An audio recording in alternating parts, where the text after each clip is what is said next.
આપનો પરિચય? જીગર પટેલ, બોલો. હાઈવે કર્મચારી. જીગરભાઈ, આજે અકસ્માત થયો છે, કઈ જગ્યાએ થયો છે? હા, શાનો અકસ્માત છે ને કેવી રીતે થયો? ટેન્કર છે જે ખાલી કરીને અમદાવાદથી બરોડા તરફ જઈ રહ્યા હતા. ડ્રાઈવરની અથવા તો કોઈક મિકેનિકલ પ્રોબ્લેમના કારણે બાજુમાં હાઈવેની બાજુમાં રહેલા પીજીઆર એટલે કે રેલિંગ સાથે અથડાયેલી, જેમાં 22 મીટર પીજીઆરને ડેમેજ કરેલું છે.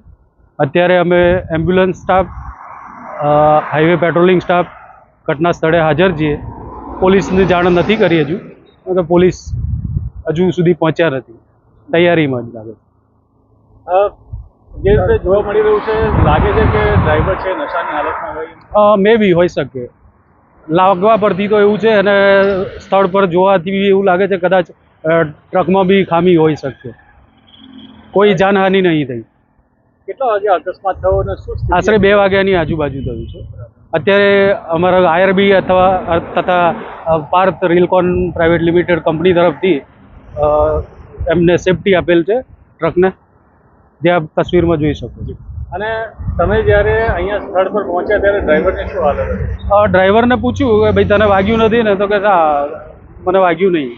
એટલે એને સલામત સ્થળે મૂક્યો અને એને સેફટી આપી પાછળ.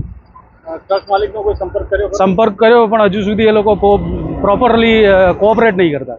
કેટલા વાગ્યા, કેટલા કલાક? લગભગ 2 વાગ્યાથી મેં કર્યો છે. જુઓ ને, હાલમાં તો લગભગ 4 વાગ્યા છે. હજુ સુધી કોઈ જવાબદારીપૂર્વક ફોન નથી કર્યો.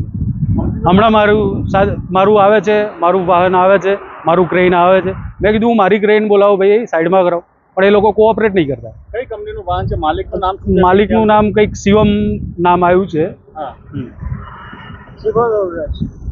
ફોન નંબર બી છે એમનો અમારી પાસે, જે ડ્રાઈવર પાસેથી મળેલ છે.